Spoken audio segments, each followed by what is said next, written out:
This is John Assaraf, and I'm going to talk to you today about one of the, most talked about topics in the world, other than sex and God, about money. And a lot of people, I think, have a misunderstanding of what money is and how to make more money. And what I want you to think about is, where did money, the idea of money, even begin?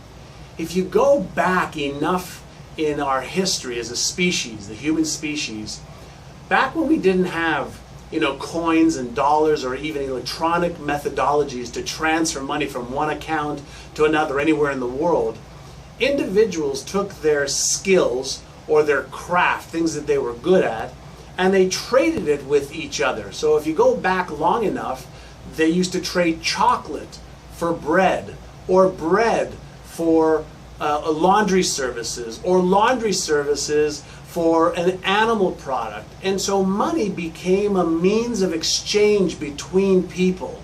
And then we developed the monetary system to measure one value against another. That was really the beginning of money. And so when you think about what causes one person to earn more money than another, obviously something that they're thinking about and something that they're doing is causing them to earn more money than another person. And what I can share with you is there's two major components to the money enigma, shall I call it. And the first component is thinking. And so not thinking about money, because a lot of people think about money but don't have any. But what I'm talking about is, what do you think you're worth? How much do you think your knowledge, your product, or service is actually worth? And one example I can share with you is, recently, in the last 12 or so months, I worked with a gentleman who's a psychologist. And at the time, he was charging about $125 an hour, and he happened to be brilliant at what he did. And when I asked him, why does he charge $125 an hour? He said, well, based on what other psychologists are charging, that's what I charge. And I said to him, what do you think would happen if you started to charge $250 or $350 or $500 an hour? He said, wow, well, I'd lose all of my clients. And I said, no, you would only lose the clients that didn't resonate with the value that you provide them. So he did a little test, and he tested doubling his prices, and yes, he lost a few clients, but he quickly found new clients who valued his work at being $250 worth per hour.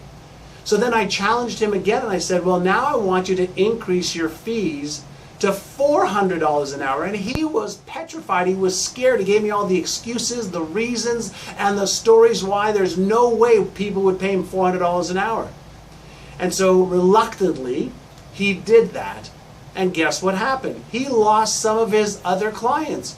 But surely enough, he found new clients who valued the same information, the same processes, and the same methodologies he was using when he was charging $125 an hour. He found people willing to pay him $400 an hour. What changed? The only thing that changed was his belief in what his value was. That's part one of the enigma. You have to believe that what you have is worth more than what you're currently charging. The second part of it is what I call is the outer game. And the outer game is learning how to find the people who actually value your product, your service, or your knowledge, because it helps them achieve what they want to achieve faster, easier, or better.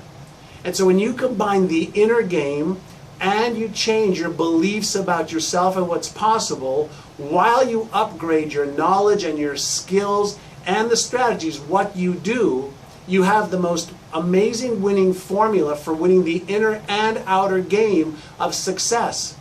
If you want to know what's holding you back and most people back, it's somewhere between what they're thinking and what they're feeling about their emotions and what they're doing or not doing that's caused them to earn what they're earning.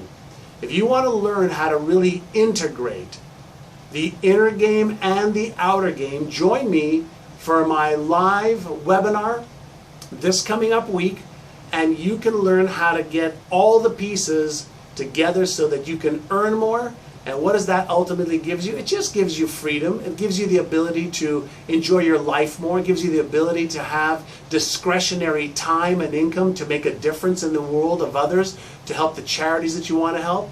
Ultimately, money is just a tool, and it's just telling you how well you're playing the inner and outer game. So I hope you enjoyed this. If it's right for you, join me for a webinar where I'll invest about 75 minutes sharing with you specific strategies and tactics on winning the inner and outer game of finances and wealth and your lifestyle.